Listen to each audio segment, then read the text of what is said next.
Então, na ação penal 502, 13, 65, 32, depoimento da senhora Mônica Regina Cunha Moura. De uma forma está sendo captado apenas o áudio aqui, diante do pedido do defensor de não ser gravada a imagem, com base aí na 12.850 também. Senhora Mônica, a senhora foi chamada nesse processo como testemunha, e além disso existe a informação no processo que a senhora celebrou um acordo de colaboração com a Procuradoria-Geral da República. É isso mesmo, não é? É isso, é verdade. Senhora Mônica, tanto na condição de testemunha como na condição de ter celebrado esse compromisso, a senhora está aqui obrigada apenas a dizer a verdade. Se a senhora faltar com a verdade, a senhora responde por um crime equivalente ao falso testemunho, além do que a senhora perde os benefícios desse seu acordo, certo? Ok, certo. Excelência, pela ordem, eu gostaria também de apresentar a contradita, não só pelo fundamento já apresentado anteriormente, que é o fato, com devida vênia, da testemunha ter interesse na versão que está sendo discutida nos autos. Além deste fundamento já apresentado, a denúncia ela é assinada pelo Dr.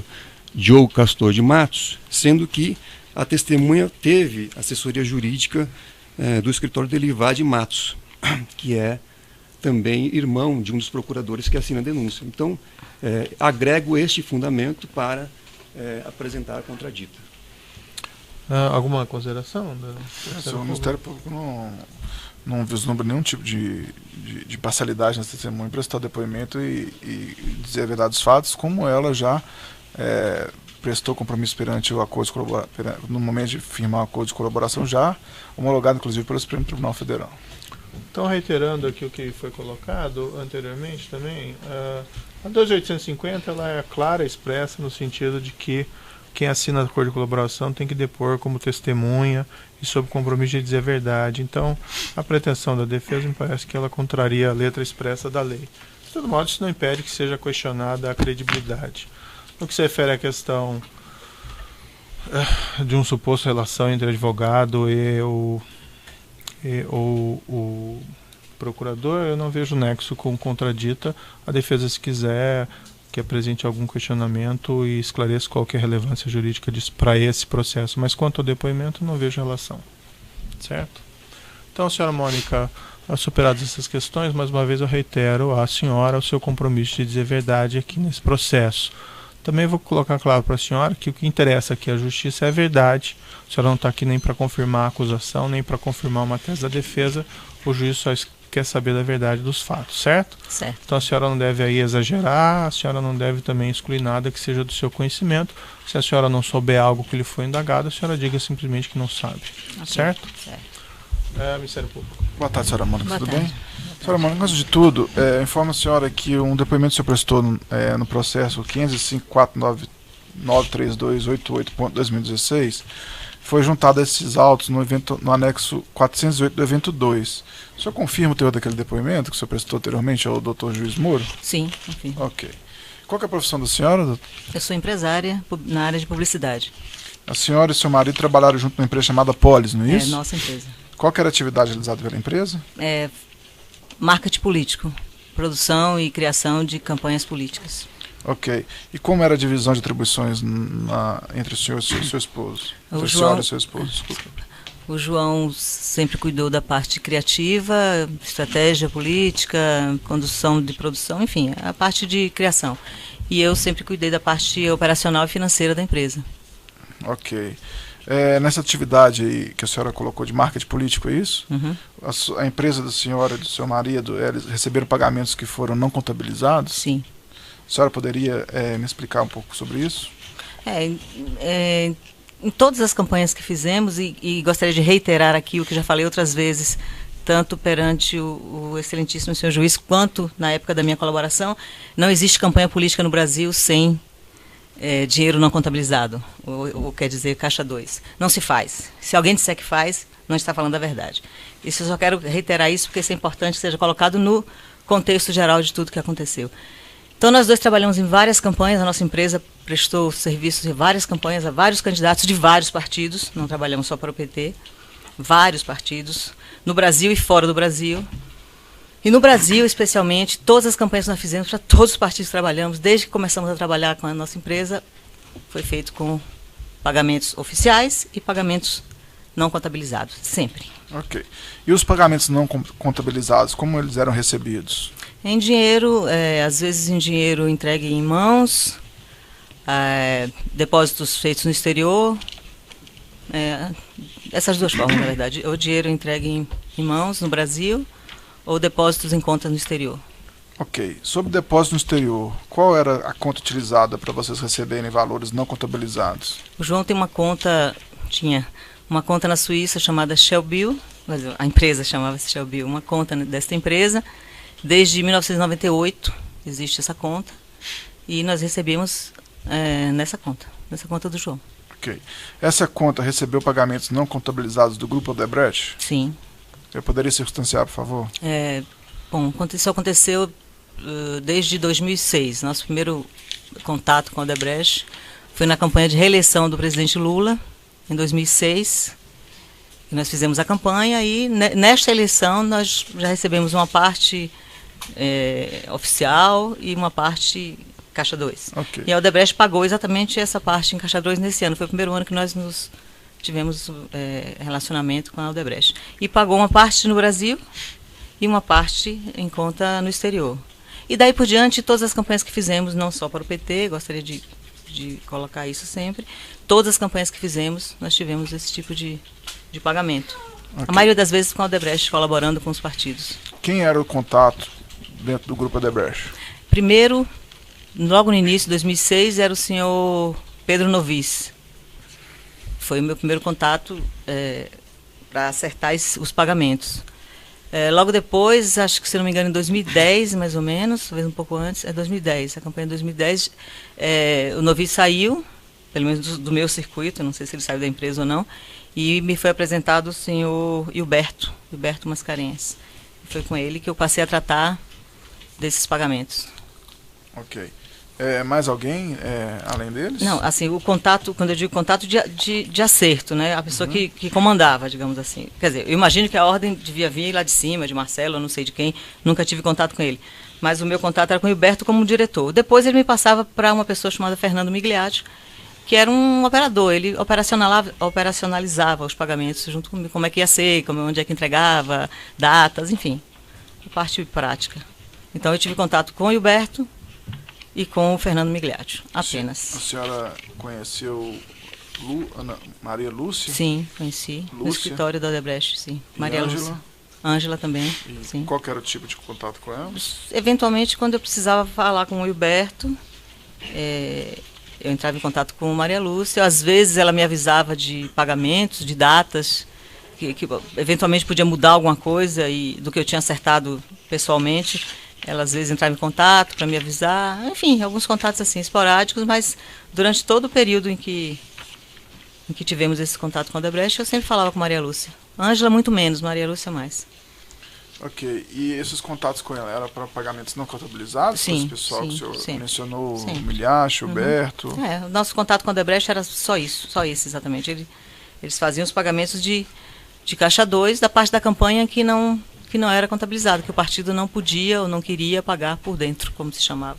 Okay. Então eles diziam que era uma colaboração da empresa, que a empresa estava colaborando com o partido e que pagaria a parte não oficial. Ok. Os pagamentos do Grupo Odebrecht foram feitos no interesse das campanhas do PT? Sim, várias campanhas do PT. Na verdade, com o Grupo Odebrecht foi só as campanhas do PT, porque a partir de 2006, com a vitória da campanha de reeleição do presidente Lula, nós passamos a fazer várias campanhas para o PT. Em 2008 nós fizemos campanha da Marta Suplicy, em 2010 a Dilma e assim por diante. Então, foram várias campanhas do PT. Ok. E quem que era o contato no Partido dos Trabalhadores? O principal, quer dizer, o negociador era o Palocci, era com quem eu conversava sobre valores e, enfim, fechava os contratos. E depois disso, normalmente Bom, aí depende da campanha. Vacari, às vezes, o Felipe, se não me engano, em 2006, o tesoureiro da campanha era o Felipe, e aí com ele. Mas normalmente o Vacari. A pessoa que eu tinha mais contato dentro do PT era com o Vacari. E era tratado com eles esses assuntos das doações não contabilizadas? No caso com ele, os dois assuntos, tanto da parte oficial, contabilizada, quanto também da parte não oficial, era tratado com ele. Ok. Foi apreendida uma planilha denominada Planilha Posição Especial Italiano. Você se recorda dessa planilha? Uhum, e qual que era a circunstância dela? Eu recordo da planilha porque eu tive conhecimento dela já aqui em Curitiba, claro. Eu não conhecia a planilha antes, nunca me foi mostrada. Então eu conheci a planilha daqui de quando eu fui presa em Curitiba, que saiu nos jornais, enfim, todos os lugares. Antes disso, eu não sabia de planilha nenhuma. Okay. A senhora participou da campanha de reeleição do presidente Lula? Sim. E qual que foi o trabalho que vocês fizeram? A campanha, toda a parte de comunicação da campanha, toda. E receberam pagamentos não contabilizados em razão disso? Sim, também. Poderia circunstanciar, por favor? Valores, doutor, Não precisa ser não valores. precisa valores, né? Porque são 12 anos atrás, eu não tenho, assim, eu sei de... Mas foi isso, nós fomos convidados a fazer, o João foi convidado a fazer a campanha, teve várias conversas com o presidente Lula, com o Palocci, com as pessoas que cercavam ele na época, conversas institucionais sobre a campanha, o que eles queriam, que tipo de campanha poderia ser feita naquele momento. Depois que foi acertado que o João faria, quer dizer, o João aceitou fazer, eu entrei para negociar. E aí me foi dito que seria o Palocci, que eu já conhecia de antes, que seria a pessoa com quem eu ia tratar. E conversei com ele, ele me disse naquele momento que aquele valor não poderia ser todo em Caixa 1, dinheiro oficial, que o partido não tinha lastro suficiente para isso, era o que sempre me diziam. E que tinha uma parte que tinha que ser pago por Caixa 2. E a gente, como era uma coisa quase institucional, a gente acabava aceitando e fazia. É isso. E foi assim, 2006 foi assim também, na campanha de reeleição. Mais uma vez. Vocês fizeram uma campanha em El Salvador, é isso? Sim. Poderia me dizer, por favor? Em 2009 nós fizemos a campanha presidencial do então candidato Maurício Funes. Era um novato na política e que entrou como um outsider, alguém que jamais ganharia aquela eleição, e a gente acabou ganhando a eleição, ele virou presidente. Essa campanha, esse convite para ir fazer essa campanha em El Salvador partiu de alguém do PT, se eu não me engano, Gilberto Carvalho, que conversou com o João sobre isso, que seria importante ter alguém lá que desse um reforço na campanha, porque era importante ganhar aquela campanha. Há 20 anos que o partido Arena, que é o partido de direita, lá só tem 2 partidos, ganhava as eleições em El Salvador. Sempre ganhou, desde que acabou a guerra, nunca teve outro partido governando. E nós fomos para lá, passamos meses lá trabalhando e ganhamos essa eleição.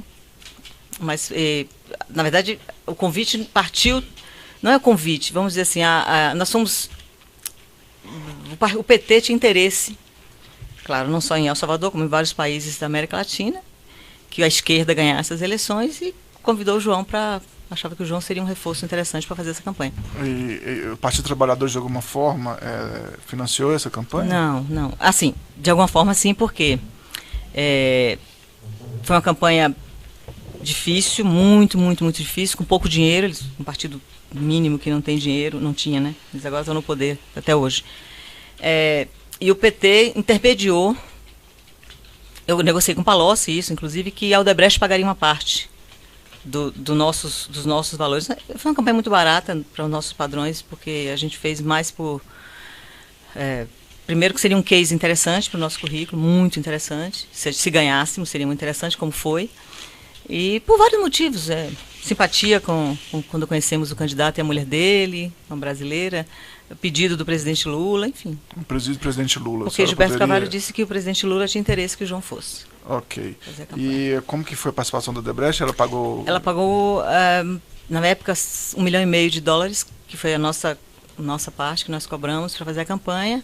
Quer dizer, cobramos uma parte lá do partido, lógico, teve uma parte paga lá pelo partido, a parte oficial, e a parte Caixa 2 foi paga pela Odebrecht e foi intermediado pelo Palocci. Seria a Odebrecht que pagaria esse valor, $1,5 milhão. Ok, sem mais perguntas, excelência. O Conselho de Acusação tem perguntas? Os defensores têm perguntas? Eu me viro para lá e não sei. Tem perguntas? Fica assim? Boa tarde, Boa tarde. senhora Mônica. A senhora já registrou que fez um acordo de colaboração com o Ministério Público Federal. Uhum. A senhora também é colaboradora em outros países? Não.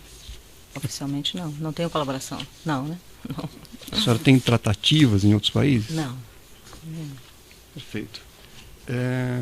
Com relação à sua colaboração premiada, eu vejo aqui que a senhora foi indagada pelo Ministério Público sobre o Partido dos Trabalhadores e o ex-presidente Lula. A senhora também foi questionada em relação a outras campanhas que a senhora chegou a fazer? Outras que não do PT? Sim. Você está perguntando? Sim. Desde que eu comecei, nessa colaboração eu citei todas as campanhas que fizemos desde 2002. E aí, nesse período, tivemos outras campanhas que não do PT também.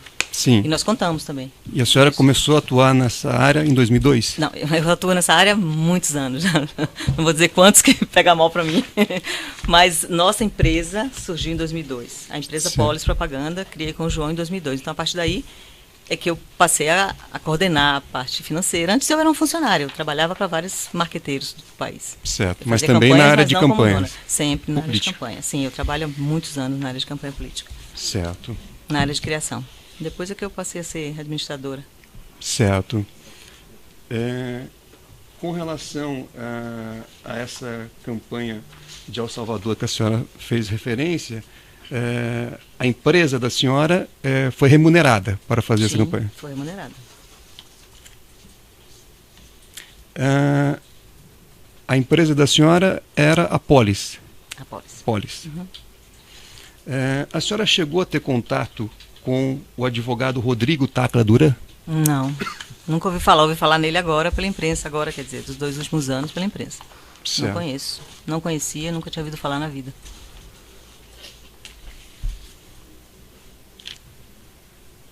Sim, mais perguntas, Excelência? Outros defensores têm indagações? Tem? Não? Alguns questionamentos adicionais do juiz aqui muito rapidamente, senhora Mônica. Senhora Mônica, a senhora conhece um indivíduo chamado Zuiz Kornick? Sim, conheço. A senhora ou o seu marido receberam valores pagos pelo senhor Zuiz Kornick? Sim, recebemos. A senhora pode me descrever as circunstâncias? Nós fizemos a campanha de eleição da presidente Dilma em 2010. Dessa campanha restou uma dívida, na época, de 10 milhões de reais, da parte não oficial, tá? Da parte Caixa 2. A parte oficial foi toda paga, normalmente, durante a campanha, notas fiscais, depósitos bancários, tudo direitinho. Da parte não oficial ficou uma dívida, o PT ficou com a dívida com a gente de 10 milhões de reais, e que passou 2011, não pagava, 2012 quase todo e não pagava, e eu cobrando de todo mundo que eu podia cobrar, as pessoas com quem eu falava sobre dinheiro, que era basicamente o Palocci e o Vacari. E, enfim, cobrava e não resolvia, eu tentava resolver de um jeito e não resolviam. Um dia o Vacari me chamou e disse que tinha conseguido resolver a dívida, que tinha uma pessoa, um empresário, que queria colaborar com o partido, e que a colaboração dele ia ser o pagamento da nossa dívida, esses 10 milhões que tinham ficado para trás em 2010. Isso foi em 2012, se eu não me engano, doutor, finalzinho de 2012. E aí me passou um cartãozinho do senhor Zuiz Kornick, pessoa que eu nunca tinha ouvido falar também, não conhecia, não sabia quem era. E eu procurei, tive contato com ele no escritório dele no Rio, ele já sabia do assunto, quando eu cheguei, o Vacari já tinha falado tudo para ele sabia o que era, e nós acertamos o pagamento desses 10 milhões em várias parcelas, nessa conta da Shellbill, no exterior. E ele pagou quase toda. A senhora sabe se ele estava pagando em nome próprio ou ele estava representando alguma empresa específica?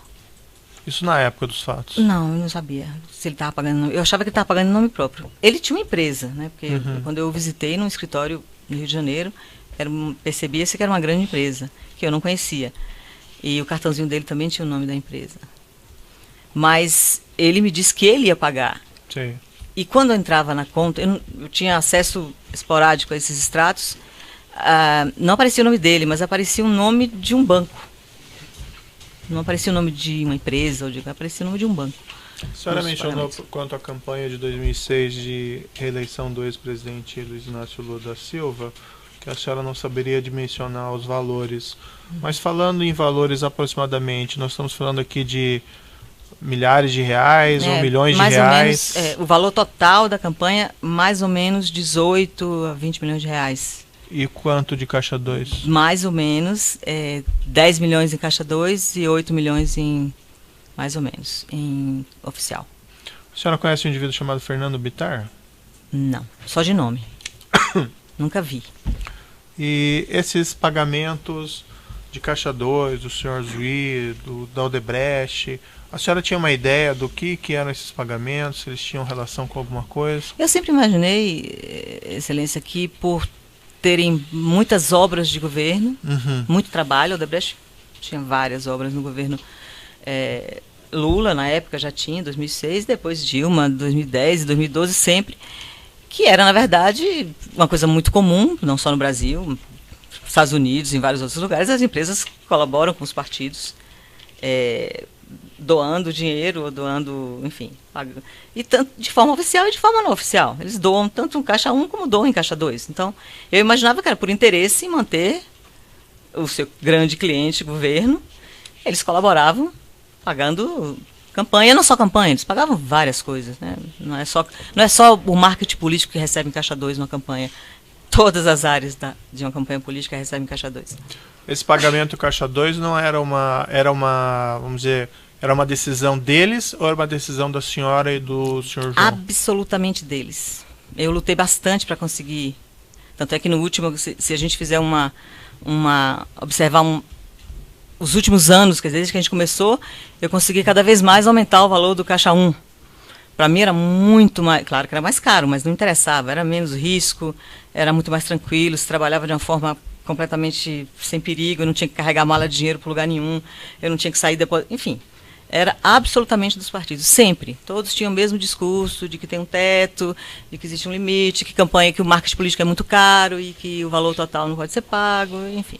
Era esse o discurso. Em 2006, nessa campanha de reeleição do ex-presidente Luiz Inácio Lula da Silva, isso sucedeu aquele chamado escândalo Mensalão em 2005, que houve questões relativas a Marcos Valério, ao Partido dos Trabalhadores, a Caixa 2, o próprio ex-presidente declarou que repudiava o Caixa 2, ou era Caixa 2, ou alguma coisa parecida.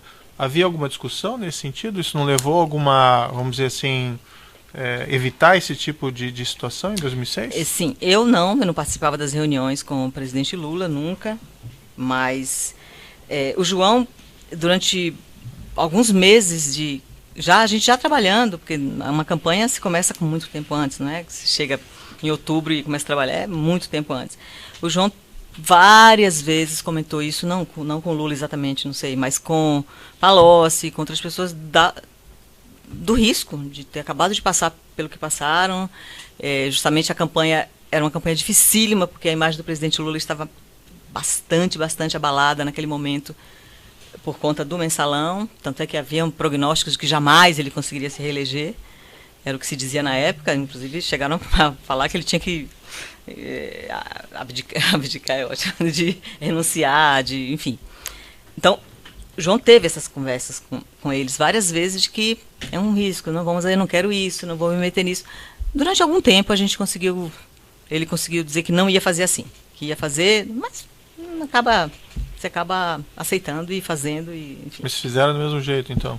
Excelência, pela ordem, Vossa Excelência fez um registro em relação a essa ação chamada Mensalão, mas deixou de registrar que o ex-presidente Lula não foi denunciado nessa ação, ou seja, o Ministério Público não o envolveu na ação penal. Então, me parece que trazer esta ação penal para tocar no nome do ex-presidente Lula não parece adequado, uma vez que ele não integrou aquele processo.